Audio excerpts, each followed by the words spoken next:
Hello everyone, welcome to Europe Daily Talk, a talk show dedicated to everything Europe. Today is a very exciting day for us as we get to talk about the different UNESCO heritage sites located here in our wonderful country, Europe. My name is Victoria Shanlourdes as Sonada and your host for today. I hope everyone has had a great day so far, and we will make your day even better as we get to look and learn more about the sites that are so unique and beautiful it was hailed as a heritage site. A World Heritage Site is a landmark or area with legal protection by an international convention administered by the United Nations Education, Scientific, and Cultural Organization. World Heritage Sites are designated by UNESCO for having cultural, historical, scientific, or other form of significance to the world. For our first speaker today, Ms. Solis for her heritage site, Wooden Churches of Maramureş, Romania. Ms. Solis will answer the following questions for her site today. Why do you think such sites are considered as a heritage site? What do you think are its heritage assets, and what criteria does it qualify? Ms. Solis, please take the stage. To our beautiful host, thank you so much. And hello, good day everyone. My name is Vladismir Solis and the name of my heritage site is the Wooden Churches of Maramureş, Romania. Because they are outstanding examples of a range of architectural solutions from different periods and areas. They show the variety of designs and craftsmanship, and they are a particular vernacular expression of the cultural landscape of the mountainous area of northern Romania. Its heritage assets are incorporated into these narrow, high timber structures with their distinctive tall, slim clock towers at the western end of the building, which are either single or double roofed and covered in shingles. It qualifies the criteria number 4 wherein the Maramureş wooden churches are outstanding examples of vernacular religious wooden architecture resulting from the interchange of Orthodox religious traditions with Gothic influences in a specific vernacular interpretation of timber construction traditions, showing a high level of artistic maturity and craft skills. Thank you for that, Ms. Solis. Our next speaker is Mrs. Miran with Volcanoes of Kamchatka, Russia as her heritage, answering questions of what are the benefits such a site got after it was enlisted, in what criteria does it qualify, describe it briefly, and what are the do's and don'ts while in such heritage site. Mrs. Miran, please take the stage. Hi everyone, good day. I am Angel Sinisa Miran, and I'll be discussing to you a brief discussion about the volcanoes of Kamchatka, the Russian Federation. So, did you know that the Kamchatka, like much of Arabic Siberia and the North America, was originally sparsely inhabited by native tribes? In the 6th century, spurred by tales of the land of fire that was rich in fish and furs, Kamchatka was claimed by Muscovite Russia. Did you know that Kamchatka, like much of Arctic Siberia and North America, was originally sparsely inhabited by native tribes? In the 16th century, spurred by tales of the land of fire that was rich in fish and furs, Kamchatka was claimed by Muscovite Russia. Also, the Petrovsky Kamchatka is the largest city and the capital of Kamchatka Krai, and home of over half of the Krai's population. Moreover, the volcano of Kamchatka is one of the most outstanding volcano regions in the world, with a high density of active volcanoes and a variety of types and a wide range of related features. The 6 sites include the serious designation grouped together the majority of the volcano features of Kamchatka Peninsula. The interplay of the active volcanoes and the glacier forms of dynamic and landscape of the great beauty. The sites contain great species diversity, including the world's largest known variety of salmonid fish and exceptional concentration of the sea. and a brown bear and a stellar sea eagles. Well, the benefit of the sites after the enlist is that the committee is inscribed by the volcanoes of Concatria, one of the most outstanding examples of the volcanoes region in the world and the basis of natural features. The sites contains of the high density of the active volcanoes, a variety of different types of the wide range of volcanoes, and the peninsular location between the large continental landmass and the Pacific Ocean also exhibits unique characteristics with a major of concentrations of wildlife. The criteria of a qualify of the volcano of Kamchatka is the criterion, which is the expanded site is also biologically analogous to the six islands, and its geographic location between the large continental landmass and the Pacific Ocean has given it unique characteristic. The natural processes continue with ongoing volcano active and colonization of Kletchavsky, which is the nature park, contributes with a significantly the expanded site of a whole meeting of the criterion. So the do's and don'ts are the do's and don'ts of the site of the heritage site of the volcano of Kamchatka is that these fiery features can be as dangerous as the mesmerizing. So here are the few things to keep mind if you live near or plan to visit the volcano. So generally, the Kamchatka is very safe. Unfortunately, your biggest threats are the active volcanoes and the hungry bears.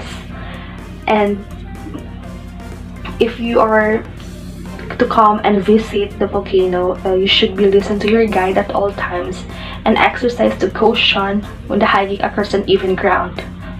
The polar bears are one of the most dangerous animals on the earth, and the bears are in there. So what can I say, or a piece of advice if you visit the volcano, is that don't panic, don't run outside immediately, don't forget your skin, don't wear contacts, also don't ignore your breathing, and don't act alone because you are in the ground of the volcanoes. So yeah, I think that's all. Thank you, Mrs. Miran. Now, we have Miss Ontang with her heritage site, Historic Areas in Istanbul. She will answer questions of why do you think such sites are considered as a heritage site? What do you think are its heritage assets? In what criteria does it qualify? Describe it briefly. And what are the do's and don'ts while in such heritage site? Miss Ontang, please take the stage. Hello everyone, I am Danielle F. Untang, and I am hoping that everyone is doing fine right now. To answer the question of our beautiful host, well, the site was considered as heritage site due to its outstanding universal value, which could be observed in its unique integration of architectural masterpieces that reflect the meeting of Europe and Asia over many centuries, and in its incomparable skyline formed by the creative genius of Byzantine and Ottoman architects. What criteria does it qualify? Apparently, the site was qualified from criterion 1 to 4, whereas the historic areas of Istanbul include monuments recognized as unique architectural masterpieces of Byzantine and Ottoman periods. Throughout history, the monuments in Istanbul have exerted considerable influence on the development of architecture, monumental arts, and the city is an outstanding set of monuments, architectural and technical ensembles that illustrate very distinguished phases of human history. And now, what are the do's and don'ts while in such heritage sites? There are few things to do and things not to do when you visit Istanbul, Turkey. Let me tackle the things that you can do. First, do take the time to really explore Istanbul and its history. Do try the local food. Do try to learn the language. Do dress modestly to avoid attention. And do try to use the public transportation in Istanbul. And here are the don'ts when you visit the site. Don't forget to take off your shoes at the doorstep. Don't avoid double-cheek kiss. And don't refuse food or tea when visiting someone. And last one is, don't forget etiquette when visiting mosques. And I think that could be all. Thank you. Thank you, Ms. Antang. Our next speaker will be Mr. Mamasu with his site, Valongo Wharf Archaeological Site in Brazil. He will answer questions such as how to get there and where to stay, negative feedback about the site, in what criteria does it qualify. Mr. Mamasu, please take the stage. Hi, my name is Calder Maso. Now I'll be discussing to you the Valongo Wharf Archaeological Site in Brazil. So Valongo Wharf is situated in Jornal do Comércio Square, in the dock area of the Rio Janeiro city. The wharf being built in 1811 to facilitate the debarkation of enslaved Africans arrive in Brazil. It is estimated that up to 900 African captives entered the Americas via Valongo. And there are three importance of Valongo Wharf that they are preserving. First, the criterion. Preserving these memories, the vicinity of Valongo Wharf has become an arena for various manifestations celebrating African heritage on an ongoing basis. And number two is their integrity. They ensure legibility of the property. It is essential to undertake measures which assist in reconnecting the sea to the archaeological site. And the third one is authenticity.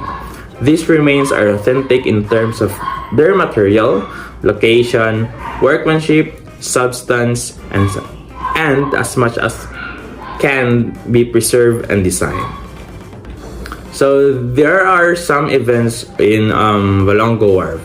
The first one is Capoeira. Capoeira was the name given to the Africans and people of the Africa descent who practiced the art of Capoeira, developed in Brazil in 19th century.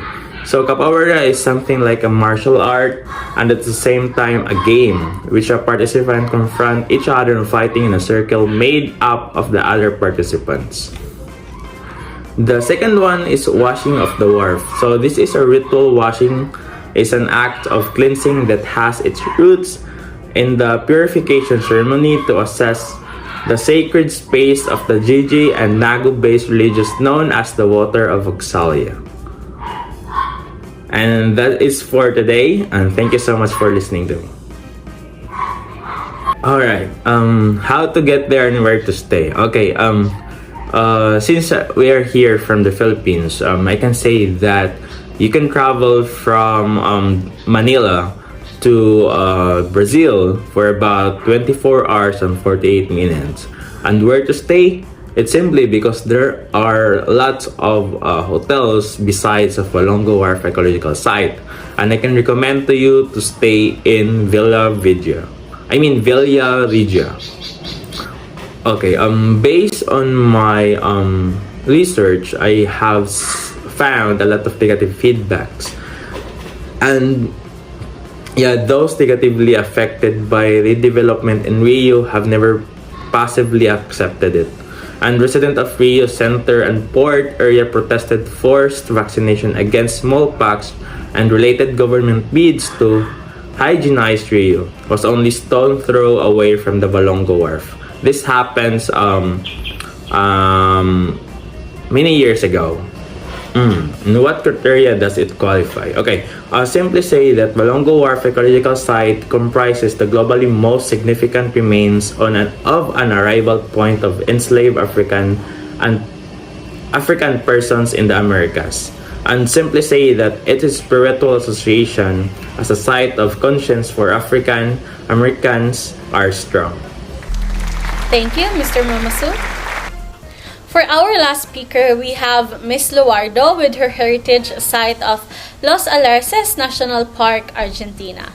She will answer questions of how to get there and where to stay. Did you know some negative feedback about such sites? Mention some. In what criteria does it qualify? Describe it briefly. Miss Luardo, please take the stage.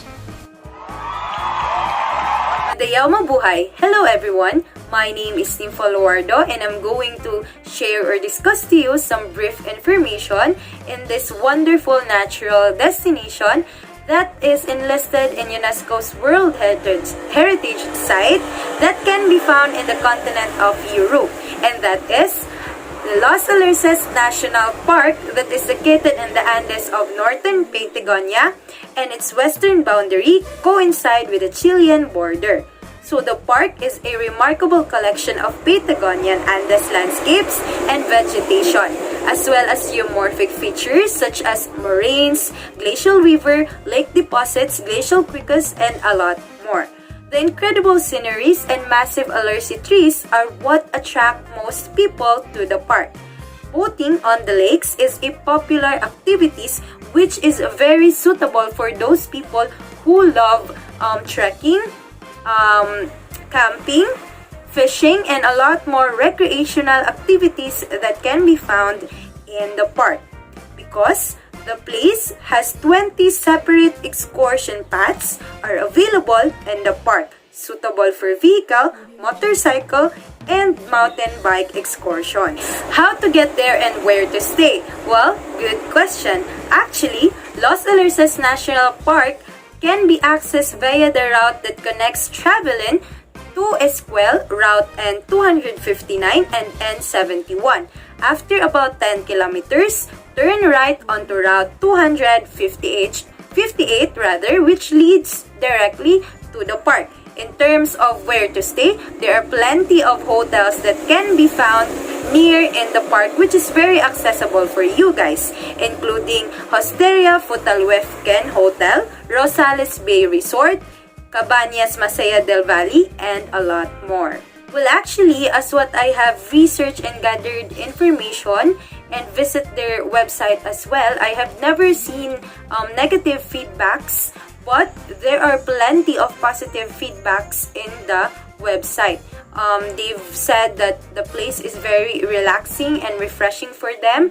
It also helped them to relieve their problems, their stresses, and also they've gained benefit from their mental and physical health. And they've learned to appreciate the natural features or landscape that is found in the park. Okay, when it comes to UNESCO's criteria, it qualifies in the criteria 8 and 10. The Los Alerces National Park retains a high degree of naturalness, and it contains an extensive system of interconnected natural clear water, lakes, and rivers. And since the alerce tree is the second longest living tree species in the world, that's why it needs to be protected. Okay, I think there is no queries anymore. So to end this discussion, I hope that you feel encouraged to visit this destination based on the recreation it provides you on this trip, while also being satisfied with my virtual presentation or virtual talk right now. Once again, my name is Nympho Luardo, and have a wonderful vacation exploring Europe, and I hope to be one of your tour guides someday.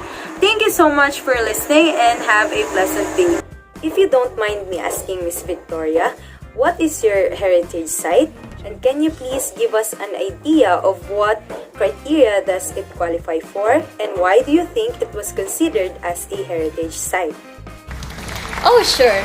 My heritage site is the Historic Center of St. Petersburg and related group of monuments. It qualifies for the criteria of 1, 2, 4, and 6. It qualified for a lot of criteria, right? Anyway, to explain it briefly, for criteria 1, it celebrates how the site represents a unique artistic achievement of urban design. For criteria 2, the ensembles designed in St. Petersburg and the surrounding area exerted great influence on the development of architecture and monumental arts in Russia and Finland in the 18th and 19th century. For the fourth criteria, it has outstanding examples of Baroque imperial residences. And lastly, for the sixth criteria, St. Petersburg was twice directly and tangibly associated with events of universal significance. St. Petersburg was considered a heritage site because it has outstanding universal value and it can clearly be seen through all of the criteria it was qualified for. Thank you, Miss Victoria. Thank you so much for asking, Miss Luardo. And that ends our show for today. Thank you so much for watching Europe Daily Talk, a talk show dedicated to everything Europe. Once again, this is your host, Victoria Shansanadan. Hope you have a great rest of your day and see you tomorrow. Bye!